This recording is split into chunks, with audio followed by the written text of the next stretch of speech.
You're not actually tired. You're just deciding too much. I've spent the last few weeks tracking my own daily decisions.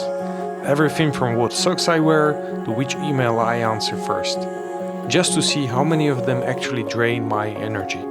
See, most advice tells you to just sleep more or drink coffee. But that ignores the real mental cost of the invisible choices you make every single hour. Today I'm going to show you how to reveal which decisions are killing your focus, how to reveal the ones that cost you a lot and the easy ones, and one practical thing how you can get back some energy even today, even before tomorrow starts. Most people think fatigue is about sleep, but truly it's about your brain running 500 decision tabs at once. Think of your brain like a computer's RAM memory. Every time you have to choose something, what to eat, which route to take to work, whether to send a text now or later, it's like opening a new browser tab. None of them take much power individually, but when you have 50 open, the whole system starts to lag. The problem is that these everyday choices are secretly sapping your energy, even without you realizing it.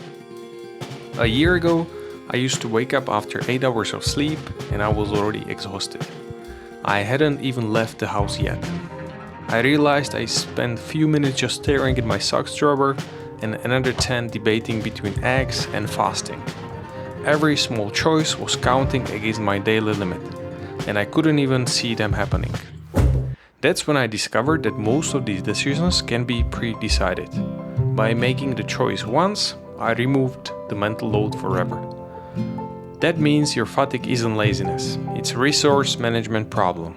When you realize your brain RAM memory is full before evening even starts, it's time to stop blaming your willpower. It's time to take a look at those open tabs. Awareness is just the first step. To really fix this, you need to realize what a normal day does to your brain. And it's a lot worse than you think. Let me walk you through my regular day, decision by decision, so you can see where your energy is actually going. 7 a.m. The alarm goes off. Do I hit snooze or get up? 7:05. Breakfast, eggs, fasting, or just coffee? 7:30 a.m. The commute. Do I take the car or the public transport to avoid traffic at all? By the time I sit down at my desk, I've already burned through a massive chunk of my mental RAM. Burned on things that don't even move the needle in my life. Even these mundane choices add up until, by lunch, I'm basically running on 5% battery. But here is the breakthrough. I realized that some decisions are reversible and some are not. When I started mapping these out, the weight started to lift. But before I show you how to categorize these, you need to understand that not all decisions take the same energy. And if you treat the cheap ones like an expensive one, you're guaranteed to burn out. Think of decisions like doors. A one-way door is irreversible. Once you walk through, the door locks behind you. These are energy heavy because the stakes are high. A two-way door is reversible. If you don't like what's on the other side, just walk back through. These should be energy light. I recently got stuck choosing a new carpet cleaner. I spent 3 days comparing reviews and specs, only realizing that I'm not treating it as a two-way door, something that I could easily return or replace. The resolution was simple. Don't overthink the simple, reversible choices, so you can save the RAM memory for the big ones. Now, the biggest energy drain isn't just making the choice.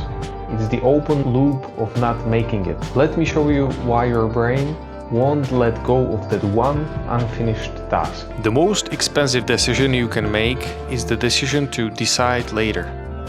When you leave a choice hanging, it doesn't just go away. It stays in your background processes, eating up RAM while you're trying to do other things. It's like trying to finish a puzzle with one piece missing. Your brain can't stop focusing on the gap. This happens because your brain values closure over correctness for small tasks.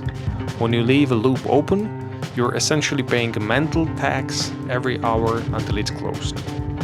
But there is a specific way how to kill these loops before they drain you. In a second, I'm going to show you my scale-up method for clearing up your mental cache. The most effective way to clear your RAM isn't to make decisions faster, it's to scale them.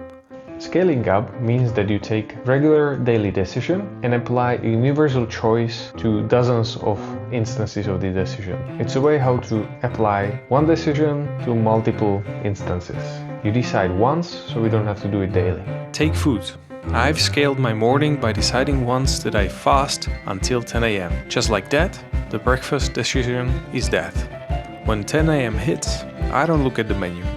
I've already decided to prioritize protein, so I eat the same optimal protein oatmeal 6 days a week. I do the same with my clothes. 80% of my wardrobe is cross-matching jeans and t-shirts.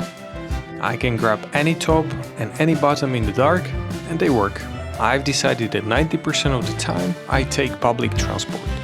I don't check traffic, I don't look at maps, and I don't hunt for parking. This works because you are moving the choice from your daily RAM to your hard drive. You're not giving up variety, you're trading low-value variety for high-value mental energy. But don't try to scale your entire life at once.